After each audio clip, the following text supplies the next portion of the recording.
हर हर महादेव। युग चक्र से संबंधित वीडियोस में हमने कल्कि अवतार की व्यक्तिगत पहचान से जुड़ी बातें की थी, जिसके अंतर्गत हमने उनकी जन्मतिथि और जन्मस्थान जानने का प्रयास किया था। आज हम युग चक्र के अनुसार अवतार के जन्म स्थान पर थोड़ा और विचार करेंगे। हमने एक वीडियो में युग चक्र के इस सूत्र के अनुसार अवतार के जन्म स्थल के बारे में जानने का प्रयास किया था। आज एक अन्य सूत्र पर विचार करेंगे, क्योंकि मूल सवाल तो वही है कि कहाँ है कल्कि। यदि कलयुग का अंत होने वाला है तो कल्कि अवतार कहाँ है। हम सभी लोग कल्कि अवतार की प्रतीक्षा कर रहे हैं। बहुत सारी भविष्यवाणियों के सहारे उनके जन्म के समय और जन्म स्थान के बारे में जानने का प्रयास कर रहे हैं। हालांकि मेरा मानना है कि भगवान भरोसे रहने से कुछ नहीं होता। बहुत सारे लोग आपको कहते मिलेंगे कि सब ईश्वर देख लेगा, किंतु ईश्वर सिर्फ देखता है, करना तो हमें है। हम जैसा संसार चाहते हैं उसके लिए हमें खुद प्रयास करना होगा। इंसान इतना भी कमज़ोर नहीं है कि नाउम्मीदी के बोझ के तले दब जाए।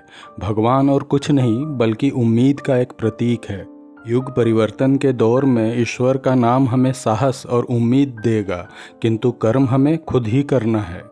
और कलयुग के अंत समय में भगवान स्वयं अवतार लेकर मानव रूप में होंगे। इसका अर्थ यही है कि ईश्वर को भी युग परिवर्तन की प्रक्रिया को पूर्ण करने के लिए मानव देह धारण कर कर्म करना पड़ता है।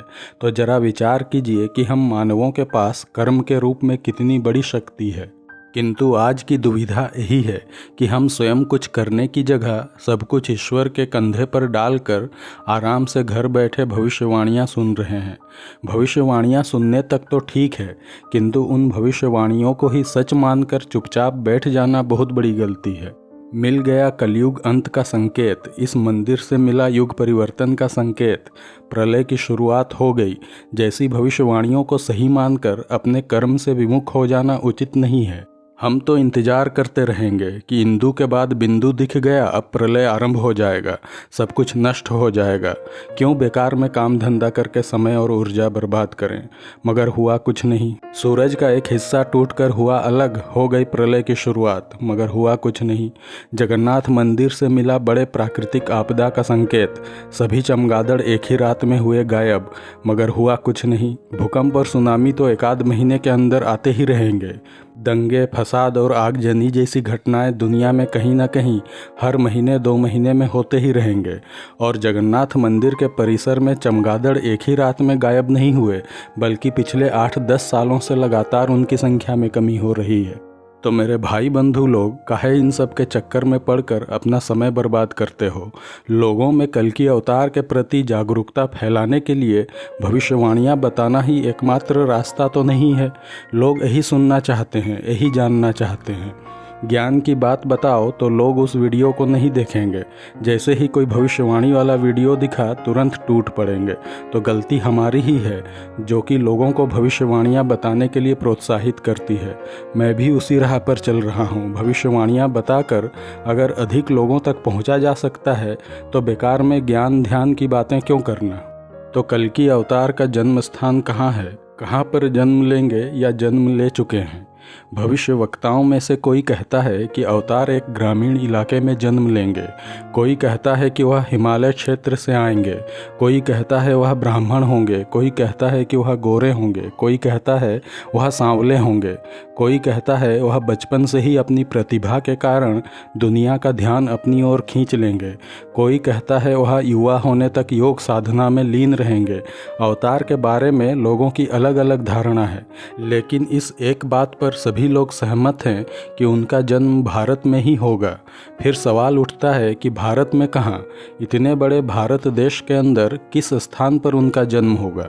पुराणों के अनुसार उनका जन्म स्थल संभल बताया गया है, किंतु यह कौन सा संभल है यह स्पष्ट नहीं है। उत्तर प्रदेश, उत्तराखंड, उड़ीसा, राजस्थान, महाराष्ट्र, आंध्र प्रदेश, कर्नाटक और अनेक राज्यों के संतों ने अपने अपने राज्य में कल्कि अवतार के जन्म लेने का दावा किया है। जैसा कि आप लोग जानते हैं, संत अच्युतानंद के भविष्य मालिका के अनुसार कल्कि अवतार का जन्म उड़ीसा में होगा। मैं जो कालचक्र बता रहा था उसमें हमने एक सूत्र जाना था जिसमें संगम काल में अवतारों के जन्म स्थान के बारे में बताया गया था। युग चक्रस्य सूर्य संगम काल यमुना तटे मथुरापुरस्य कारागृहं कलिंगे वैतरणी तीरे जगन्नाथपुरे यम संधि काले नंदपुरम।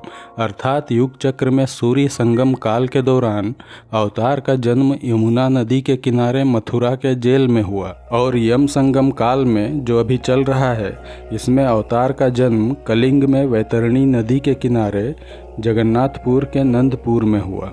इससे हम पाते हैं कि कल्कि अवतार का जन्म स्थान उड़ीसा बताया गया है।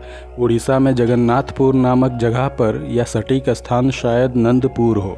और स्पष्ट तरीके से जानने के लिए युग चक्र के एक और सूत्र को देख सकते हैं।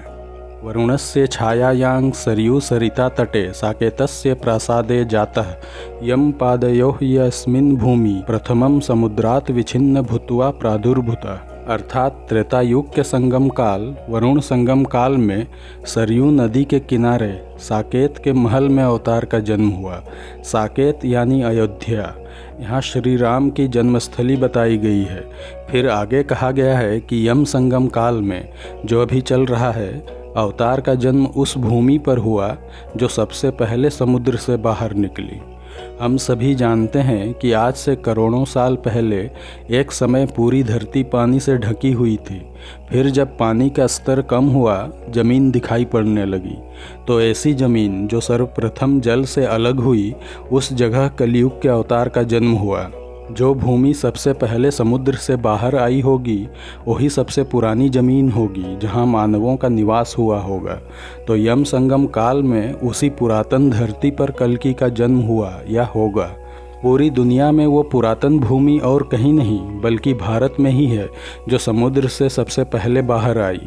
वैज्ञानिकों के अनुसार वह धरती झारखंड का सिंहभूम इलाका है जो सबसे पहले समुद्र से बाहर आया। तो अब यदि हम इन दोनों सूत्रों को मिलाकर देखें तो कुछ सटीक अनुमान निकाल सकते हैं। इसमें लिखा है कलिंग यानी उड़ीसा में वैतरणी नदी के किनारे जन्म हुआ, जबकि इस सूत्र के अनुसार समुद्र से बाहर आने वाला सबसे पहला ज़मीन का टुकड़ा सिंहभूम है जो झारखंड में है। तो एक में उड़ीसा और एक में झारखंड, ऐसा कैसे हो सकता है? दरअसल सिंहभूम का कुछ इलाका पुराने समय में कलिंग यानी उड़ीसा के अंतर्गत ही आता था और उस इलाके से होकर वैतरणी नदी बहती है। जगन्नाथपुर नामक स्थान सिंहभूम में कई हो सकते हैं, किंतु वैतरणी नदी के आसपास एक ही है और संभव है नंदपुर नामक गांव भी वहीं पर हो। तो युग चक्र के अनुसार अवतार के जन्मस्थली के बारे में हमने आज बात की। अगली बार युग चक्र के कुछ अन्य तथ्यों को जानेंगे। आज के लिए बस इतना ही। हमसे जुड़े रहने के लिए धन्यवाद। हर हर महादेव।